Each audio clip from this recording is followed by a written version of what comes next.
Hello friends, welcome to Business Learnings. In this video, we will talk about the recent spike in inflation.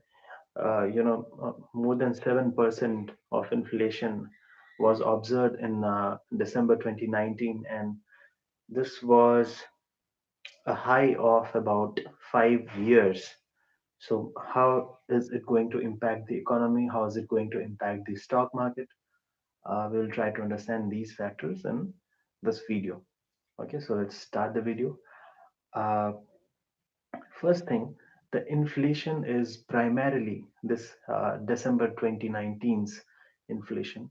The numbers, the record numbers, they were uh, primarily attributed to high food prices.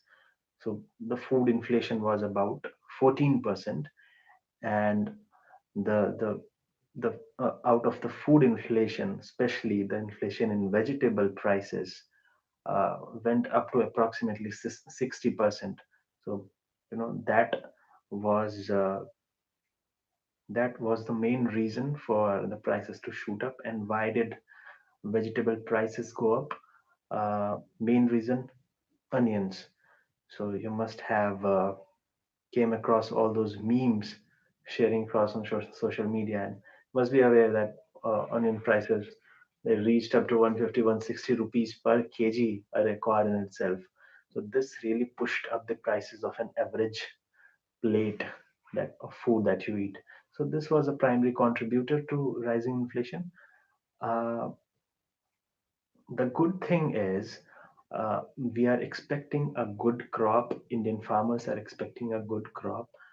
The rains happened at the right time, in the past 1 month or so. Right amount of rain has been falling on parts of northern India. So we expect that the rural demand, rural production, agricultural production is will be decent enough, which means that this inflation, which was primarily driven by food prices, they were going to impact the rural people.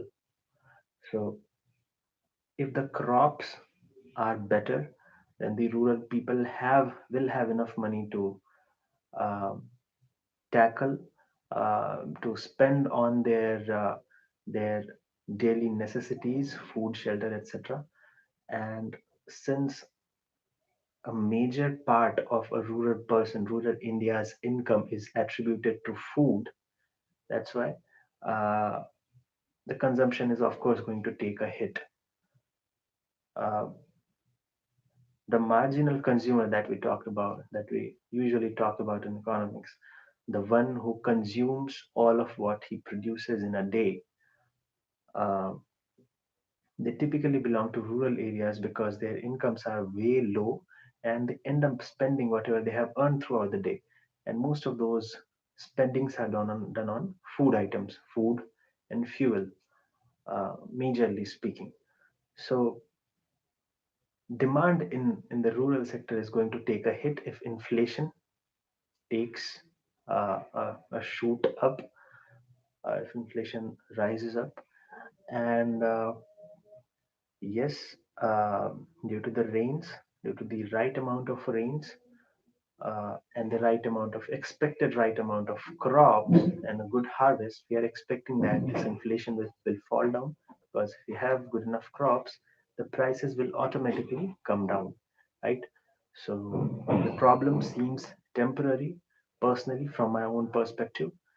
And yes, so this is about inflation. So nothing much to worry about, um, except for one thing. If the inflation, if it does not come under control, RBI is not going to reduce the rates anymore, because if the inflation keeps on rising, RBI will have to increase rates to stop the supply of money in the market. If there is a lot of money in the market, inflation automatically picks up, because people get access to easy credits. If the interest rates are lower down, people get access to easy credits. They spend more, and if a lot of people have a lot of purchasing power and they are spending a lot more, the supply of goods remaining constant, the prices of goods will shoot up, right? And exactly due to this phenomenon, inflation may rise, will rise, in fact. So, cutting the rates is the last thing that RBI will consider in case of a rising inflation. So, in the next monetary policy meet, we can expect RBI to keep the rates as such, probably increase it by some points. It might have to if the inflation does not come under control, but based on my understanding, it should come under control given that it is primarily driven by the food prices.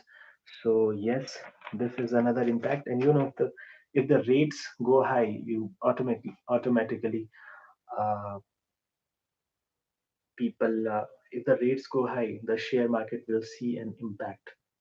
The share market is going to see a hit, is going to go down, right? So yes, this was all about the inflation news. If you have been watching this far and have any questions, please put them down in the comment box below. I'll be happy to answer it. Subscribe if you do not want to miss um, any more updates or news on the financial side, stock markets, the economy, India, GDP in general. Thanks a lot for watching. See you in the other video. Bye.